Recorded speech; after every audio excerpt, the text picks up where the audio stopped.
What's up, y'all? It's your girl, Keep Will, back at it again with another freaking video for y'all, okay? I do this for y'all, okay?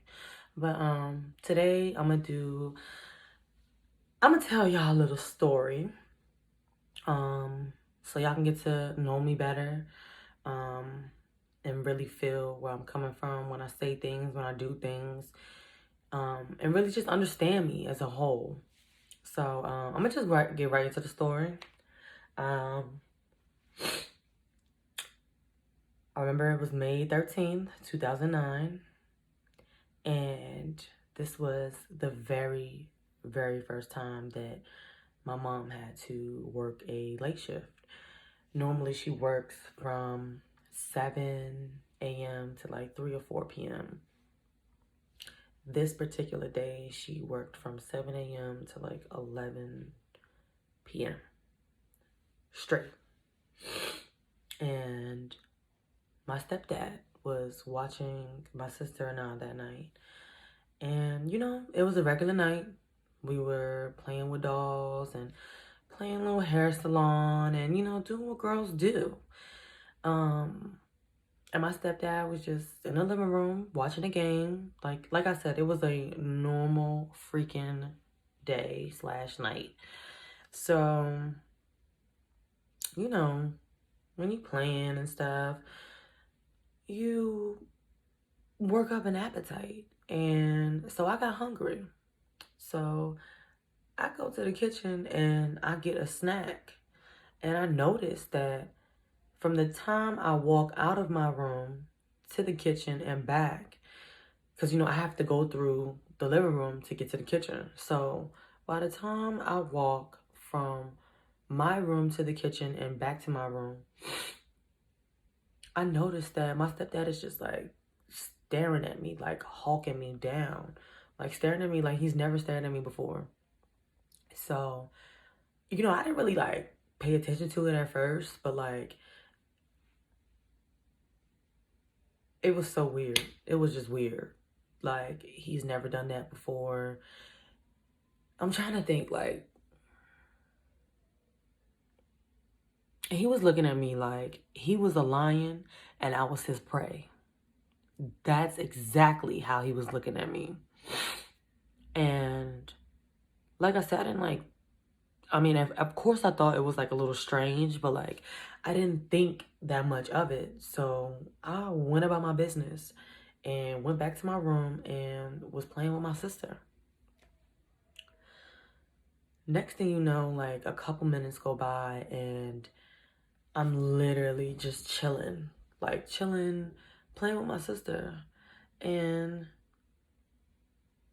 I look up at my door and there he is, just standing there, licking his lips, commenting on my skirt, telling me how pretty I was, like all this nonsense.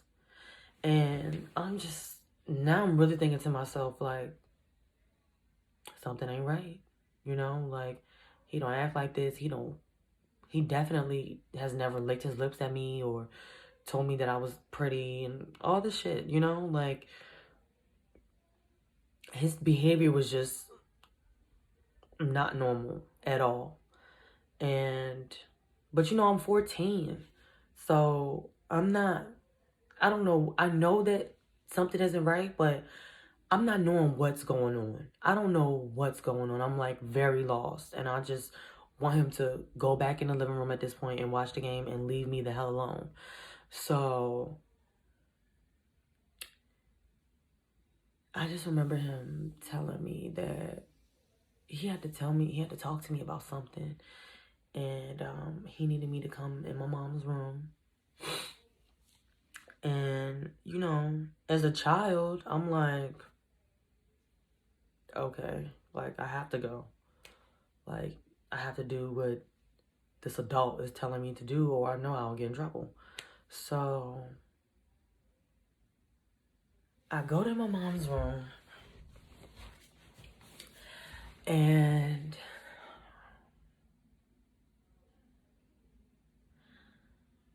I just remember him telling me to sit in her makeup chair.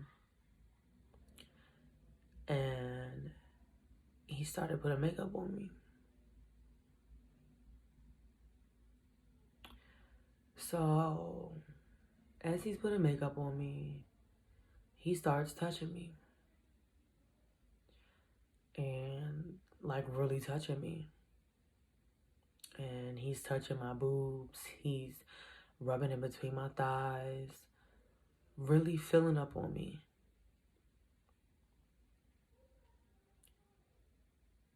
And I wasn't feeling that at all.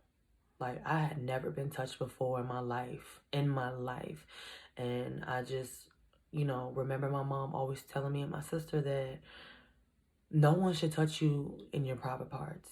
No one. Like, my mom told us that all the time growing up. No one should be touching you in your private areas. And if so, then we need to tell her because it's a problem. So, I'm trying to leave.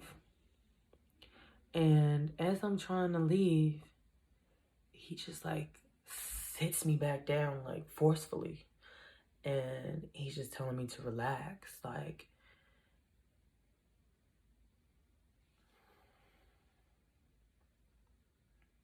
so then I try to get up and leave again. And this time I'm screaming for my sister. And I just remember him just grabbing me up, pushing me on my mom's bed, getting on top of me, pulling my skirt up, pulling my panties down, covering my mouth, and he raped me. Like, that dirty motherfucker. Like, oh my gosh, he really raped me. Like, so I'm screaming. I'm just screaming at the top of my lungs, like just hoping and praying that somebody hears me.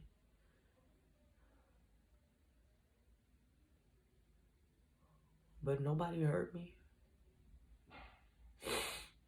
And I just remember feeling so scared and just so alone. And then I remember looking at the door and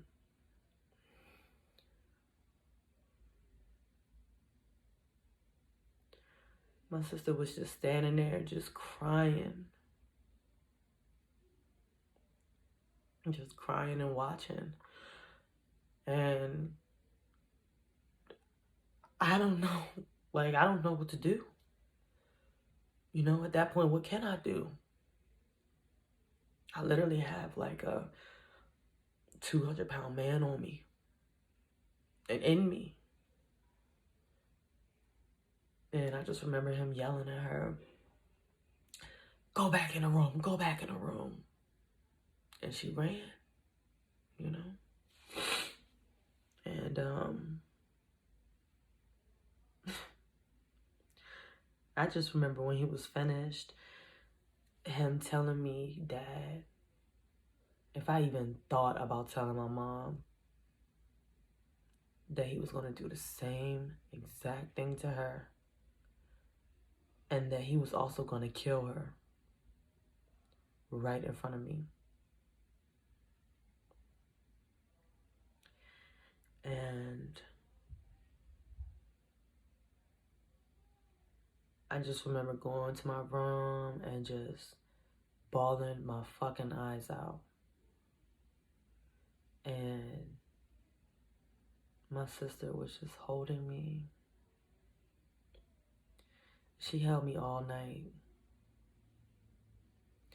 And she just told me that everything was going to be okay.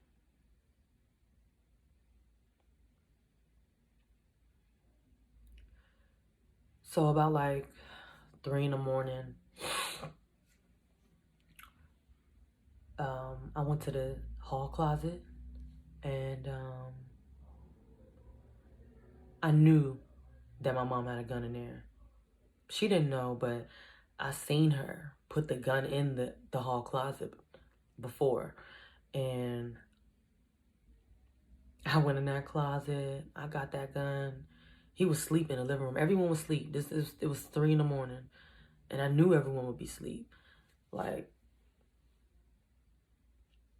so I just got up and walked to the closet and reached for the gun. I'm tall. I was tall then. I'm tall now. So I reached for the gun, got the gun. I had never shot a gun in my life before. I was so terrified, but I think that I was more terrified of him, and I knew that I had to get rid of him. So I just walked to the living room. He was sleeping right in the living room in the same spot that he was in, watching the game. Or at this point, the game was watching him. And I just pointed the gun at him. And at first I was hesitant. But I don't know what the fuck took over me. And boom! I just shot him. Like, I didn't think twice about it. I didn't feel bad about it. I shot that nigga. And I did not care who knew. I didn't care if I went to jail. I didn't care about anything. All I know is that I shot that nigga. I wanted that nigga dead. And that's all I knew. But he didn't die. He just ended up going to the hospital, and he actually ended up going to jail. I have never seen him since. I don't know if he's still in jail. I don't know anything about this man. And I would prefer not to. He didn't, like, I didn't get jail time, obviously. They just said that I was defending myself. So got off a little easy.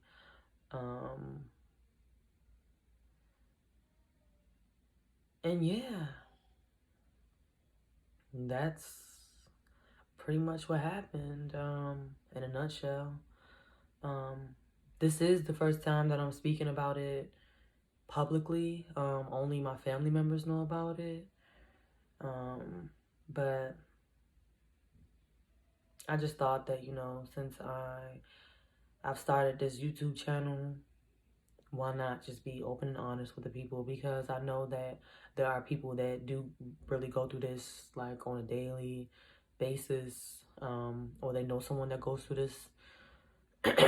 And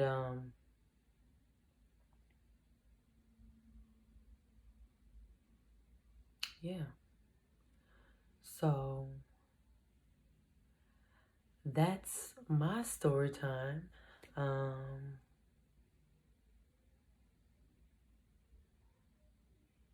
Yeah.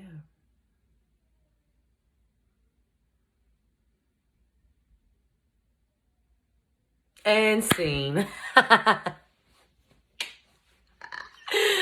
But that really didn't happen. I'm sorry if I got people mad and people think that I'm making a mockery out of this. I'm really not, honestly and truthfully. I'm really not. I wrote that myself. I wrote like this script when I was in high school, and I just acted it out for you all.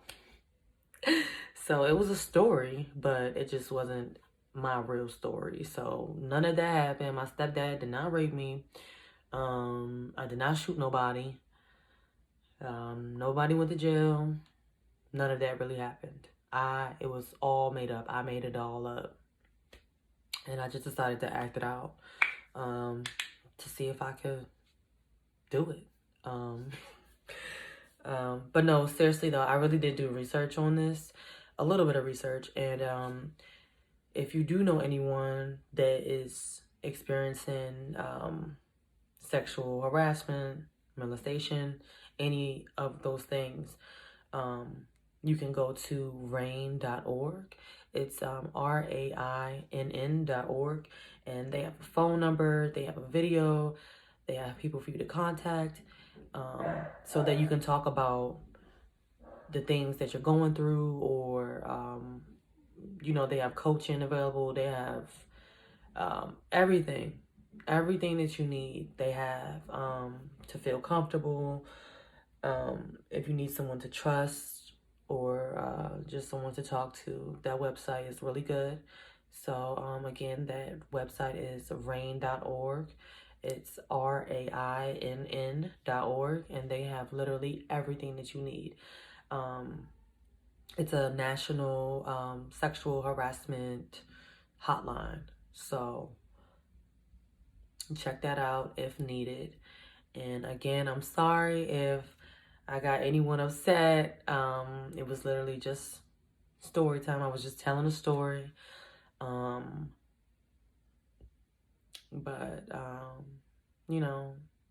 I do know people that go through that, and I just wanted to say that I am very sorry that you have to go through that, and that is nothing to play with. Get the help. Don't be silent about it. Closed mouths never get fed, and if you don't say something now, there's no telling what could possibly happen. You know what I'm saying? Don't be scared of these dudes or these females. They threaten you and tell you that they're going to take your parents' life or whatever. Don't believe that crap. Don't believe it. It's not going to happen.